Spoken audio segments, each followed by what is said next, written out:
What a day to be here. What a day to be alive. Hello, my guys, my peoples. A lot of transfers happened in the last 36 hours, I would say. I want to get into it. But first, let's get into Mikel Arteta's quotes, shall we? For his for tomorrow, not tomorrow's game. There's a game in 2 days. The Community Shield. Want to get into that right this second, and it's a bit of insight of everything, the transfer market.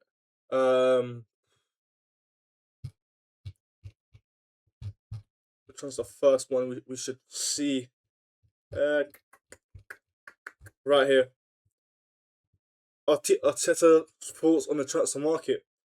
It is a very exciting period of the season. A lot of things are happening, and that creates excitement. There's an opportunity to develop the team. You know, the one thing we need to know about Arteta, he knows, he's like a bit like Jose Mourinho. He knows how to manipulate the media. Do you know when we thought we were getting Vinicius Junior? There was an interview done talking about ambition. Let's just say Arsenal and Arteta, they really know how to use the media. The team and understand how each player is feeling. We'll give it everything we've got over the next 13 or 14 days to compete for every possible position. There's also the case like that.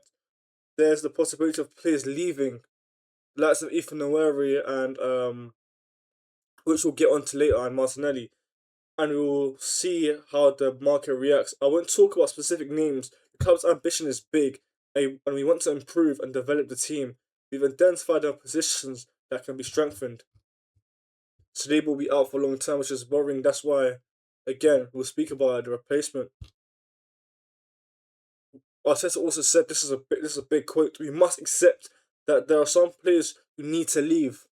Martinelli, Jesus, get the heck out of our club. On Ethan Nwaneri, I want him to be at a club, but we have to think about the medium and long term, which is the best. Which is best for the Arsenal. Ethan needs to play football. If he stays here, he must be able to guarantee the minutes for him. Otherwise, it won't be beneficial for either side. Look, again for Ethan Nwaneri, I have a bit of a sentiment to him. I watched him throughout his youth career, FA Youth Cup games, but again, it's that thing of needing minutes. Arteta, but one thing that's clearly interesting, the media kind of circulated that Arteta is kind of pushing on Ethan Nwaneri, but it's maybe the club and probably his agent, not intermediaries, but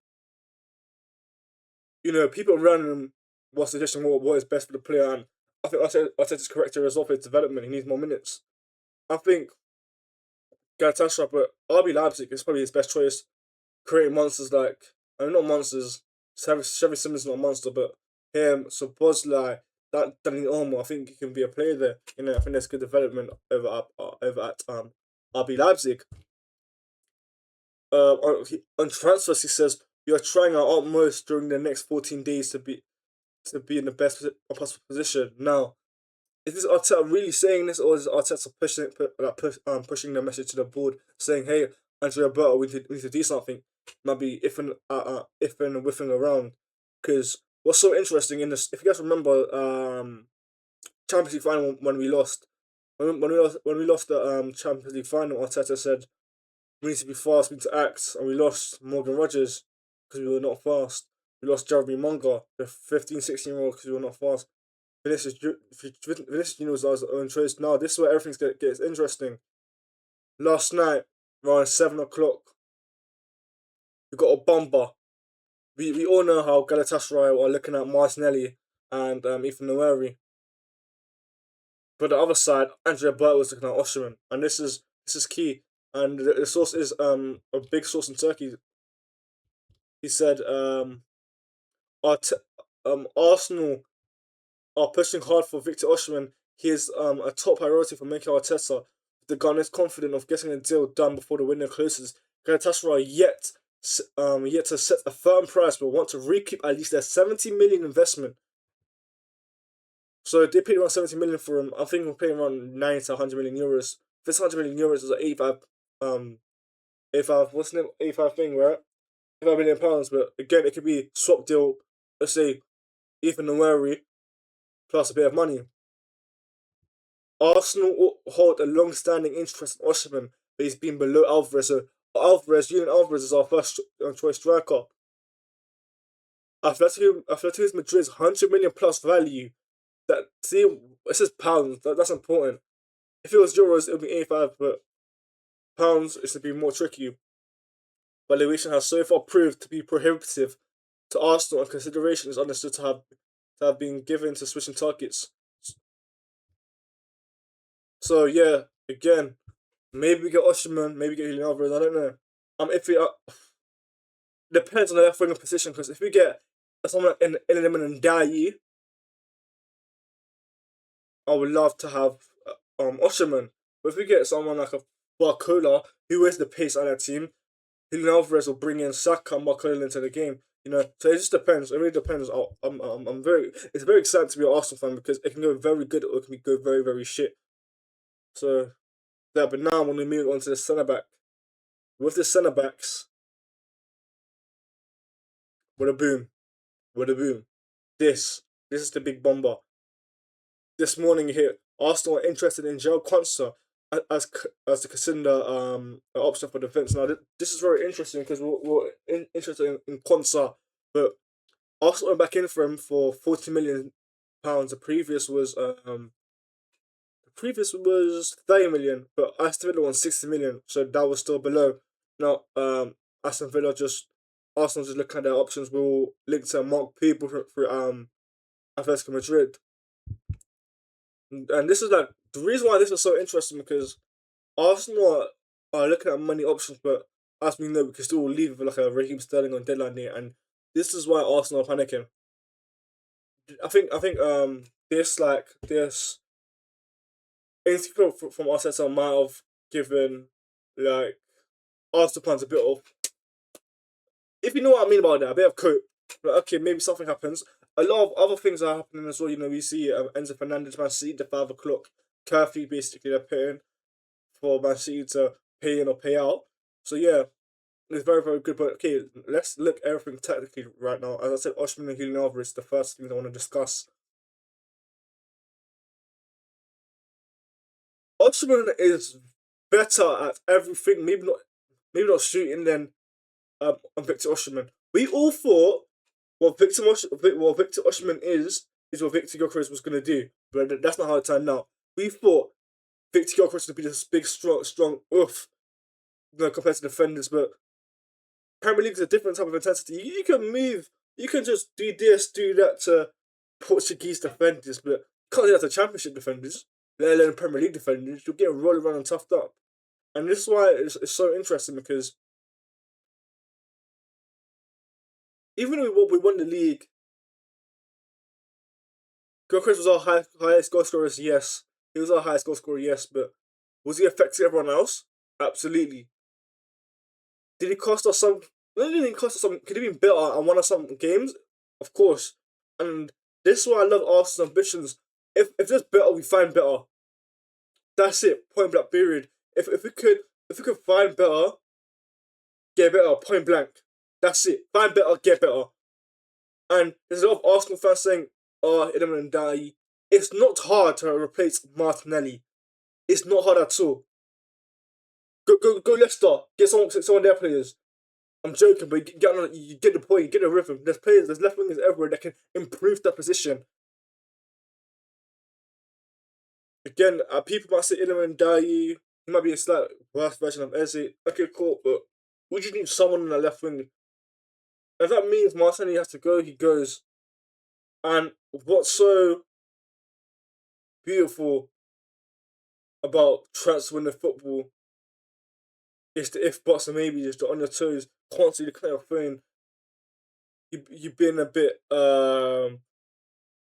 having a bit of anxiousness, if you know what I mean. Saying, "Oh, is it gonna happen? This," and it's so beautiful. We have these community group spaces, TikTok lives, what YouTube lives, and everyone's speaking about this. Everyone's giving their own thoughts and opinions. And again, how stressful transfer winners are for even player boards, the fans. I think again we have the religious moment, and then again we're into club football, and I think everyone is very excited about club football coming up. But for me, if I had to pick a choice, it would be Osimhen and Iliman and Dayi. I think Barcola. game with Barcola, recent news is Liverpool put a pause button on it right now. And they're looking to review it in the last 10 days, so around the 20th and 6th in a week, so they're going to go back to the Barcola situation and see what's up. Some sources just say Arsenal might just slip in there within them 6 days and get Barcola, but again, it's very exciting.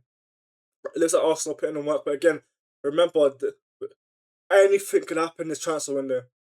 Deadline day, we can end up with Doué, Kvaratskhelia. And the reason why I see this, it might sound nuts right now, but Vinicius Junior happened 5 months when Arsenal Football Club, the board members, the Mikel Arteta, they were all discussing Vinicius Junior 5 months before we actually knew. So again, the reason why I'm saying I think, I don't know why, it's just a feeling. Again, I have stupid feelings, but it's a feeling that maybe we can get Kvaratskhelia or Doué. Right now, they have Doué, Kvaratskhelia, Barcola, Dembele, Ferran Torres, the guy who starts with an M, and Götze. They have seven attackers as of for now. Barcola goes to 6, and then it's pretty much 2 in each position. I think they're relying on Barcola to go, and I think maybe they have some. Maybe the talks are advancing. That's why they went on with the Mika Götze. But wow, again, another thing, an update I'll show you guys right now. Once they leave this, not to the end, but a bit later. Kind of Arsenal just posted this 8 minutes ago. I'm gonna read this out to you guys. Quansah is the preferred Arsenal / Arteta target. The issue is Villa are firm in the valuation of 60 million, as I mentioned, and they are not bluffing as of today. As for the player, he is very, very open to move to Arsenal, but so far he has not agitated for a move. Quansah has spoken to a couple of Arsenal lads about the paper talk and the life at Arsenal. In the meanwhile, Arsenal have spoken to Quansah directly. The player is very keen to Arsenal, however, no club talks. Fee will be key to that deal as well. As a very recent, Arsenal really tried hard to get Romero, but however, Tottenham will never going to sell their club captain to us. And that's it. And this is a very good insight and piece by kind of Arsenal. Any other transfer movements? Okay, this is interesting. I'd rather say this is looking like an Arsenal source-ish. Look, yeah, he says most of the stuff about Arsenal. He comes out with random quotes. The noise has faded, the lies have cleared, and the truth will now come out. Maybe this is an Arsenal thing.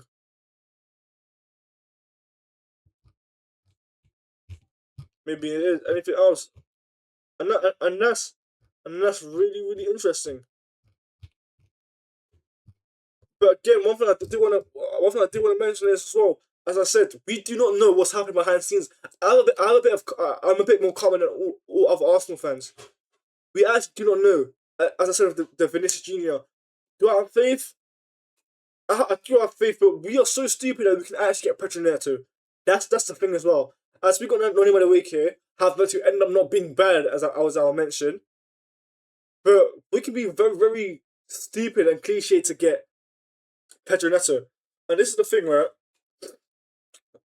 Someone mentioned this. They said Arsenal go heavy each transfer market, right? So we stacked the defense. The defense is stacked. Then we stacked the midfield. We need to stack the attack. This transfer window, because it's our time to grab it. Grab it. Did you know the Simpsons? When Homer Simpson was grabbing Bart's neck, out, whatever they do, we need to grab this opportunity with our hands. Champions League as well. I think Champions League left a bitter taste on Mikel Arteta with most players. I think that was the trigger. If he won the Champions League, it would have been alright. But that was the trigger. I'm telling you now, that Champions League final was the trigger. You saw it in his interview. You saw it in his tone of cadence. You saw it by his body language in the press conference. He was agitated. He was quite disgusted. Even after even after when we won the league at Selhurst Park, not Selhurst Park, but when he lifted the trophy at Selhurst Park, the interview after when the Prem was next to him as Prem Medal and then he's in his Arsenal jersey, he speaks and he says he goes like this. I remember it. He goes like this. The question said, and if you guys read body language, when people start touching their face like this, and it's a sign of agitation, a sign of off. It's not like an off as in like a relief. I'm saying off as in relief. It's off. We need work. That was a sign of off. We need work, and that work was in the front line. He did also say in the Champions League final in a press conference, he said something like, "We couldn't compete because of our attacking. Gyökeres needs to go and Martinelli needs to go." And also, this season is very, very crucial for some of our attackers and midfielders. Starting off with Odegaard, crucial season. Bukayo Saka, crucial season. Crucial. He had 2 bad seasons. Okay, injuries, I hear it. We can't really afford to get injured again. You can't. And with Mikel Arteta's contract having 1 year, that's what I think forces the club, the board to do their work. I think Mikel Arteta, not really saying it, but he put his message out clear. Match the work for me in the transfer window, and I'll sign a contract. But if that was the message, if that was not the message, he would have signed the contract. And right now he hasn't done that. He hasn't done that. Okay, guys, look.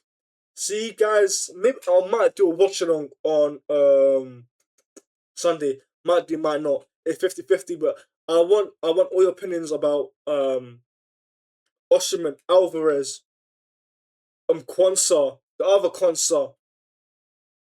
Give me some suggestions that you might want. The left wing option. Guys, love you. 88, we always elevate. Peace.